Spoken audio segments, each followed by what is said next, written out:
আসসালামু আলাইকুম। বিসিএস এবং ব্যাংক সহ বাংলাদেশের যাবতীয় চাকরির ইন্টারভিউগুলোর জন্য ভোকাবুলারি সিরিজের প্লেলিস্টের দ্বিতীয় ভিডিওতে আপনাকে স্বাগতম।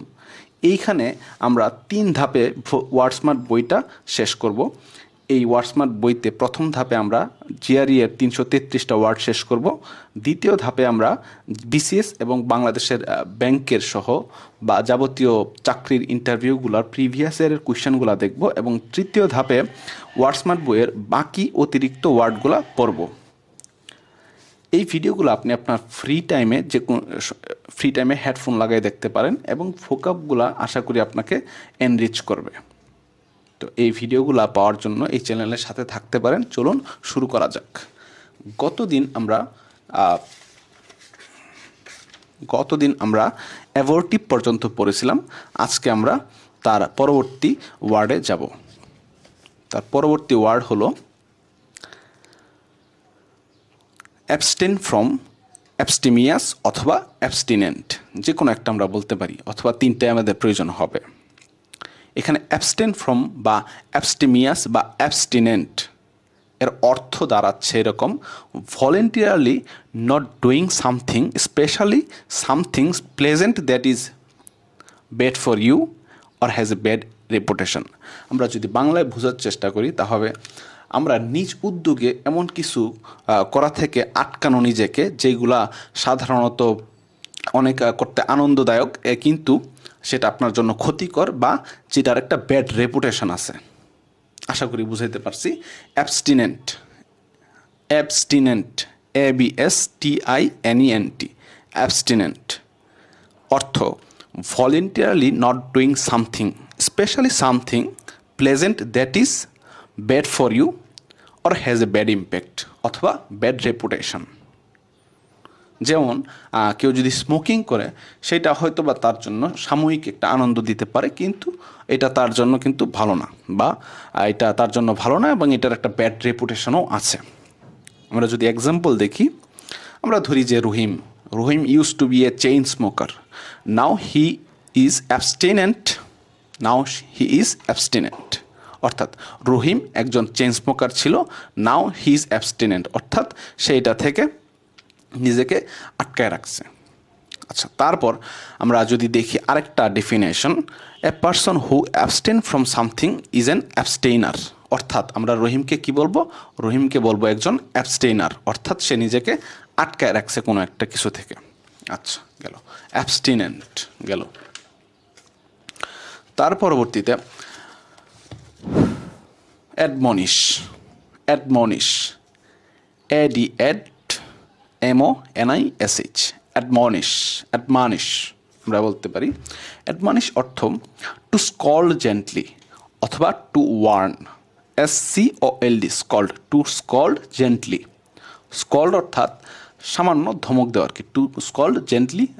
স্কল্ড অর্থ ধমক দেওয়া, জেন্টলি অর্থ আমরা সাধারণভাবে বা খুব সামান্য কাউকে তিরস্কার করা অথবা ধমক দেওয়া, সামান্য। আর টু ওয়ার্ন, এখানে অ্যাডমনিশের অর্থ দুইটাই দাঁড়ায়, একটা হলো টু ওয়ার্ন আর একটা টু স্কল্ড জেন্টলি। এই দুইটাই অ্যাডমনিশের অর্থকে বোঝাচ্ছে। আমরা দুইটাই উদাহরণ দেখব একটা সেন্টেন্সের মাধ্যমে। এটা খুব ভালো করে দেখবেন, এটার ব্যবহার যেন উল্টাপাল্টা না হয়ে যায়।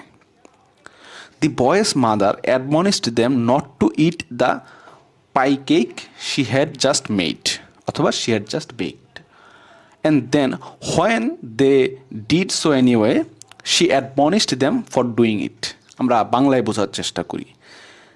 এই ছেলেদের মা তাদেরকে প্রথম অ্যাডমনিশ এখানে একটা আছে, দ্বিতীয় অ্যাডমনিশ একটা আছে। প্রথম অ্যাডমনিশ দ্বারা বোঝাচ্ছে ছেলেদের মা ছেলেদেরকে ওয়ার্ন করেছে, যে সতর্ক করছে তোমরা কেউ এই পাই কেকটা খাবা না। কিন্তু যখন তারা এই কাজটা করে ফেললো তখন she admonished them for doing it, অর্থাৎ দ্বিতীয় অ্যাডমনিশটা হলো সে তাদেরকে কিছুটা ধমক দিছে, জেন্টলি ধমক বা টু স্কল্ড জেন্টলি। অর্থাৎ আমাদের এখানে দুইটা ঘটনা ঘটছে, প্রথমে তিনি ওয়ার্ন করছেন এবং দ্বিতীয়তে তিনি আবার এই তিরস্কার করছেন বা একটু ধমক দিছেন। এই দুই জায়গায় আমরা অ্যাডমনিশ ইউজ করছি, তবে দুই জায়গায় অ্যাডমনিশের অর্থ ভিন্ন। আমি আবারও বলতেছি, অ্যাডমনিশ, MONISH, অ্যাডমনিশ অর্থ টু ওয়ার্ন অথবা টু স্কল্ড জেন্টলি। একবার আমরা টু ওয়ার্নের এক্সাম্পল দেখব, আরেকবার দেখব টু স্কল্ড জেন্টলি।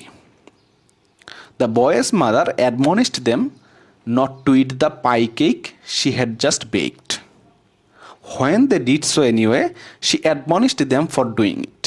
এখানে প্রথম অ্যাডমনিশের অর্থ হলো টু ওয়ার্ন, সতর্ক করা। দ্বিতীয় অ্যাডমনিশের অর্থ হলো টু স্কল্ড জেন্টলি, বা হালকাভাবে ধমক দেওয়া। আচ্ছা, এখন এই অ্যাডমনিশের আরও কিছু ফর্ম আছে। একটা হলো নাউন ফর্ম, এটা হলো অ্যাডমনিশন, আর একটা হলো অ্যাডমনিটরি। অ্যাডমনিটরি, দ্য নাউন হলো অ্যাডমনিশন, আর দ্বিতীয়ত অ্যাডজেক্টিভ হলো অ্যাডমনিটরি। এখন আমরা অ্যাডমনিশন এবং অ্যাডমনিটরি এর এক্সাম্পল দেখব ওই সেম এক্সাম্পল দিয়ে। অ্যাডমনিশন, the mother's admonition hurt them, অর্থাৎ ওই যে তিনি বকা দিছিলেন এটা ওই ছেলেদেরকে হার্ট করেছে, অর্থাৎ the mother's admonition hurt them. তারপর admonitory, the mother's admonitory words hurt them. আমরা এই যে দেখেন, প্রথমত এই যে অ্যাডমনিটরি ওয়ার্ডস, ওয়ার্ডস কিন্তু নাউন, আর অ্যাডমনিটরি অ্যাডজেক্টিভ। এই অ্যাডজেক্টিভটা নাউনকে মডিফাই করতেছে, এই জন্য এই অ্যাডমনিটরিটা হলো এখানে অ্যাডজেক্টিভ। আমরা আবারও এক্সাম্পলগুলো বলতেছি। অ্যাডমনিশের নাউন হলো অ্যাডমনিশন, অ্যাডজেক্টিভ হলো অ্যাডমনিটরি। তো অ্যাডমনিশনের এক্সাম্পল হলো the mother's admonition hurt them. মাদারের এই ক্ষুদ্র বকা দেওয়াটা তাদেরকে কষ্ট দিয়েছে। Admonitory, the mother's admonitory words hurt them. Okay, আমরা এখন পরবর্তী ওয়ার্ডে যাই।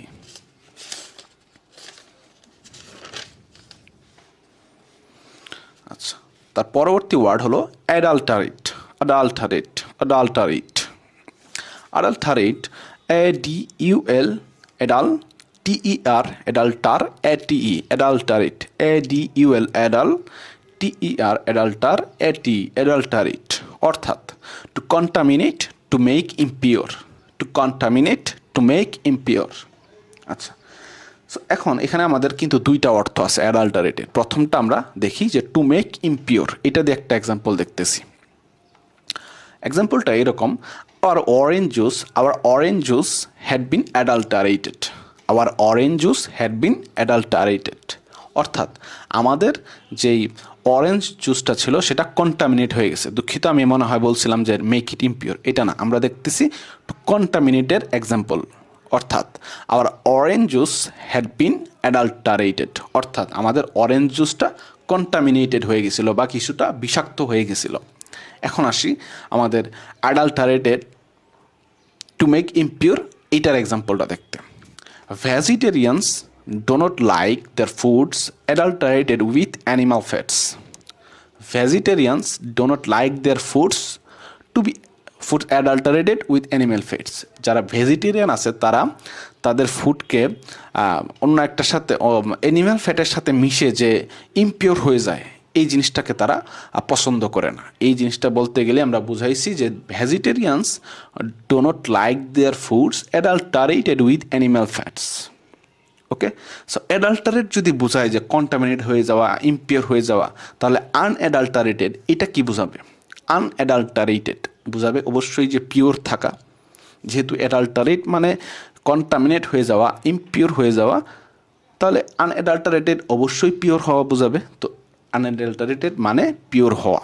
এটার একটা এক্সাম্পল হলো আনঅ্যাডাল্টারেটেড joy is joy untainted by sadness. আনটেইন্ড মানে কলঙ্কিত না, অর্থাৎ আনঅ্যাডাল্টারেটেড জয় ইজ জয়, পিওর জয় হলো এমন একটা জয় যা আনটেইন্ড বাই স্যাডনেস, যা কলঙ্কিত না বাই স্যাডনেস, স্যাডনেসের দ্বারা যেটা কলঙ্কিত না।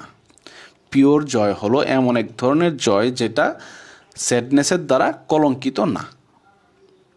এটাই বোঝাচ্ছে unadulterated joy is joy untainted by sadness.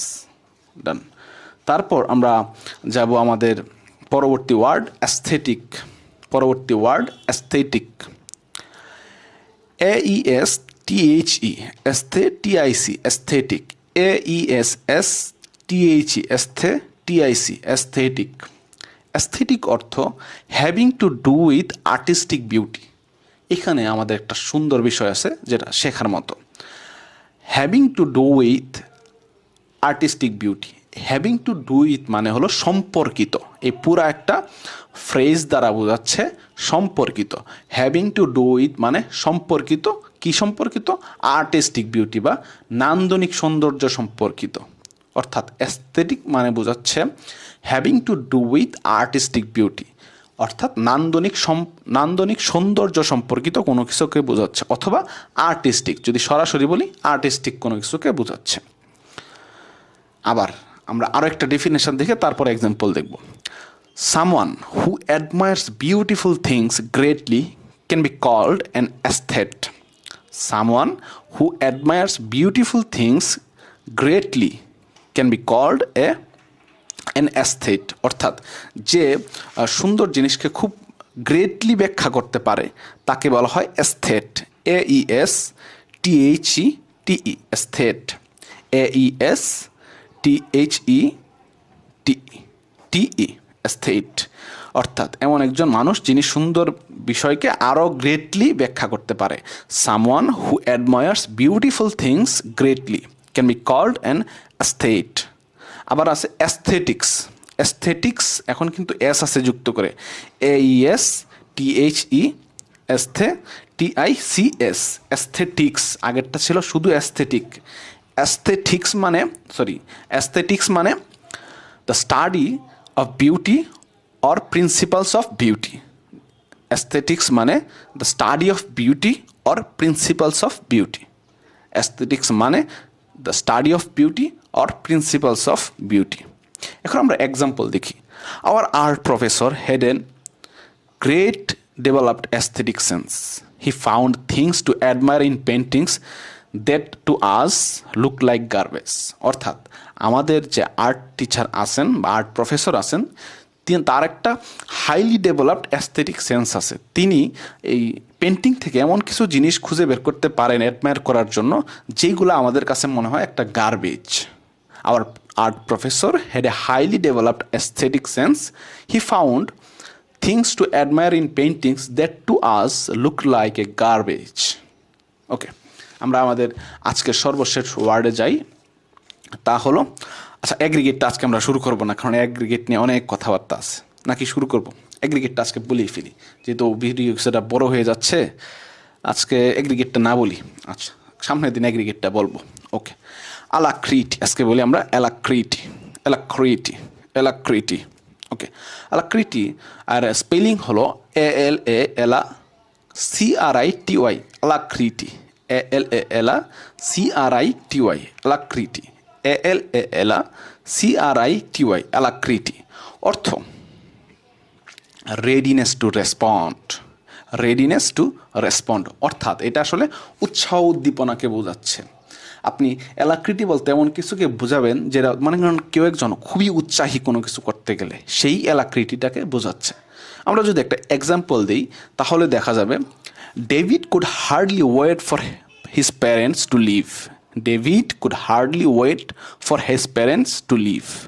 He carried their luggage out of the car with a great alacrity. David could hardly wait for his parents to leave. He carried their luggage out of the car with a great alacrity. David তার প্যারেন্টসদের লিভের জন্য আর অপেক্ষাই করতে পারতেছিল না। সে গাড়ি থেকে তাদের লাগেজগুলা খুবই উৎসাহের সহিত বের করে দিতেছিল, অর্থাৎ উইথ এ গ্রেট অ্যালাক্রিটি। এটা দ্বারা তাই বোঝাচ্ছে। তো এই ছিল আজকে আমাদের ওয়ার্ডসমার্ট বইয়ের দ্বিতীয় ভিডিও। আমরা সামনে ইনশাল্লাহ তৃতীয় ভিডিও নিয়ে আসব। তো এই ভিডিওগুলো যদি আপনি পেতে চান রেগুলারলি, তাহলে এই চ্যানেলের সাথে থাকবেন। ইনশাল্লাহ আপনার ভোকাবুলারি খুব ভালোভাবেই এনরিচ করবে। আসসালামু আলাইকুম, ইনশাল্লাহ সামনের ভিডিওতে দেখা হচ্ছে।